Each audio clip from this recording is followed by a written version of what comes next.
आपका व्रत कथा चैनल पर स्वागत है। पुत्रदा एकादशी के दिन पुत्रदा एकादशी की कथा अवश्य सुनना चाहिए, साथ ही दूसरों को भी सुनाना चाहिए। इसके श्रवण मात्र से ही श्री हरि की कृपा प्राप्त होती है और मनोकामना पूर्ण होती है। तो आइए सुनते हैं पुत्रदा एकादशी व्रत कथा। पुत्रदा एकादशी व्रत की कथा के अनुसार एकादशियों के महात्म्य का आनंद लेते हुए युधिष्ठिर ने कहा, हे प्रभु, एक कल्याणकारी और महापुण्यदायी कथाएं सुनकर मेरे आनंद की सीमा नहीं है और मेरी जिज्ञासा बढ़ती जा रही है। हे कमल नयन, अब आप मुझे श्रावण माह के शुक्ल पक्ष की एकादशी की कथा सुनाने की कृपा करें।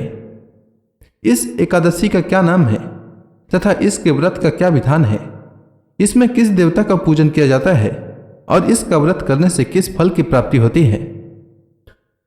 श्री कृष्ण भगवान ने कहा, हे युधिष्ठिर, श्रावण माह के शुक्ल पक्ष की एकादशी की कथा के श्रवण मात्र से ही अनंत यज्ञ का फल प्राप्त होता है। हे युधिष्ठिर, द्वापर युग के आरंभ में ही महिष्मति नाम की एक नगरी थी। उस नगरी में महाजित नाम का एक राजा राज्य करता था। वह पुत्रहीन था, इसलिए वह सदा दुखी रहता था। उसे वह राज्य सुख और वैभव सभी कुछ बहुत ही कष्टदायक प्रतीत होता था, क्योंकि पुत्र के बिना मनुष्य को इस लोक और परलोक दोनों में सुख नहीं मिलता है। राजा ने पुत्र प्राप्ति के बहुत उपाय किए, किंतु उसका हर उपाय निष्फल रहा। जैसे जैसे राजा महाजित वृद्धावस्था की ओर बढ़ता जा रहा था, वैसे वैसे उसकी चिंता भी बढ़ती जा रही थी।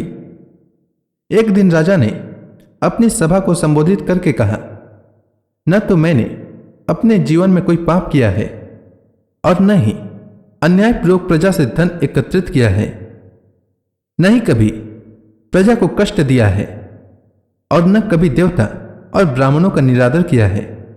मैंने प्रजा का सदैव अपने पुत्र की तरह पालन किया है, कभी किसी से ईर्ष्या भाव नहीं किया, सभी को एक समान समझा है। मेरे राज्य में कानून भी ऐसे नहीं हैं जो प्रजा में अनावश्यक डर उत्पन्न करे। इस प्रकार धर्म युक्त राज्य करने पर भी मैं इस समय अत्यंत कष्ट पा रहा हूं। इसका क्या कारण है, मेरी समझ में कुछ नहीं आ रहा है। आप इस पर विचार करें कि इसका क्या कारण है और क्या इस जीवन में मैं इस कष्ट से मुक्त हो पाऊंगा। राजा के इस कष्ट के निवारण के लिए मंत्री आदि वन को गए, ताकि वहां जाकर किसी ऋषि मुनि को राजा का दुख बताकर कोई समाधान पा सके। वन में जाकर उन्होंने श्रेष्ठ ऋषि मुनियों के दर्शन किए। उन वन में वयोवृद्ध और धर्म के ज्ञाता महर्षि लोमस भी रहते थे। वे सभी जन महर्षि लोमस के पास गए। उन सब ने महर्षि लोमस को दंडवत प्रणाम किया और उनके सम्मुख बैठ गए। महर्षि के दर्शन से सभी को बड़ी प्रसन्नता हुई और सबने महर्षि लोमस से प्रार्थना की, हे देव, हमारे अहोभाग्य है कि हमें आपके दर्शनों का सौभाग्य प्राप्त हुआ।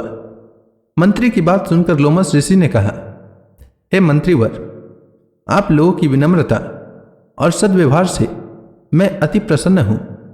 आप मुझसे अपने आने का प्रयोजन कहें।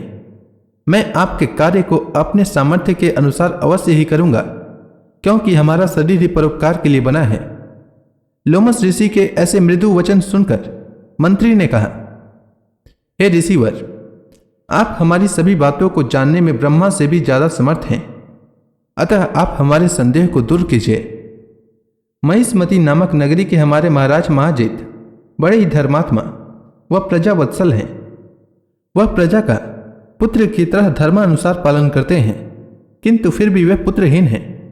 हे महामुनि, इससे वह अत्यंत दुखी रहते हैं। हम लोग उनकी प्रजा हैं, हम भी उनके दुख से दुखी हो रहे हैं, क्योंकि प्रजा का यह कर्तव्य है कि राजा के सुख में सुख माने और दुख में दुख माने। हमें उनके पुत्रहीन होने का अभी तक कारण ज्ञात नहीं हुआ है, इसलिए हम आपके पास आए हैं। अब आपके दर्शन करके हमको पूर्ण विश्वास है कि हमारा दुख अवश्य ही दूर हो जाएगा, क्योंकि महान पुरुषों के दर्शन मात्र से ही प्रत्येक कार्य की सिद्धि हो जाती है। अतः आप हमें बताने की कृपा करें कि किस विधान से हमारे महाराज पुत्रवान हो सकते हैं। हे ऋषिवर, यह आपका हम पर व हमारे राज्य की प्रजा पर बड़ा ही उपकार होगा। ऐसी करुण प्रार्थना सुनकर लोमस ऋषि नेत्र बंद करके राजा के पूर्व जन्मों पर विचार करने लगे। कुछ पलों बाद उन्होंने विचार करके कहा, हे भद्रजनों, यह राजा पिछले जन्म में अत्यंत उदंड था तथा बुरे कर्म किया करता था। उस जन्म में यह एक गांव से दूसरे गांव में घुमा करता था। एक बार ज्येष्ठ माह के शुक्ल पक्ष की एकादशी के दिन की बात है। यह 2 दिन से भूखा था। दोपहर के समय एक जलाशय पर जल पीने गया। उस स्थान पर उस समय गर्भ धारण की हुई एक गाय जल पी रही थी।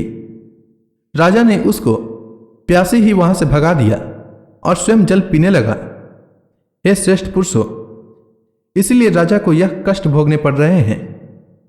एकादशी के दिन भूखा रहने का फल यह हुआ कि इस जन्म में यह राजा है और प्यासी गाय को जलाशय से भगाने के कारण पुत्रहीन है।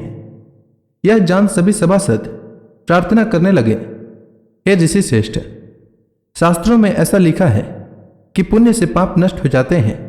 अतः कृपा करके आप हमें कोई ऐसा उपाय बताइए जिससे हमारे राजा के पूर्व जन्म के पाप नष्ट हो जाएं और उन्हें पुत्र रत्न की प्राप्ति हो।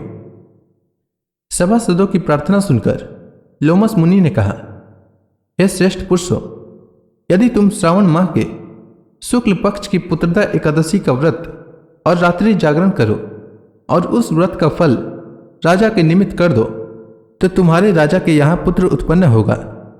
राजा के सभी कष्टों का नाश हो जाएगा।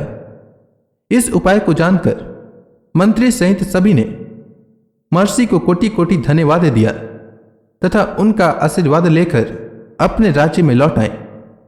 तदुपरांत उन्होंने लोमस ऋषि की आज्ञानुसार पुत्रदा एकादशी का विधान पूर्वक उपवास किया और द्वादशी को उसका फल राजा को दे दिया।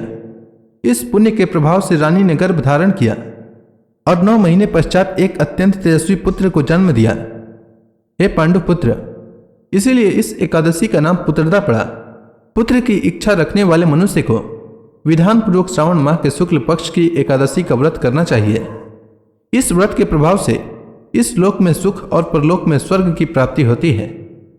तो इसी के साथ पुत्रदा एकादशी व्रत की कथा समाप्त होती है।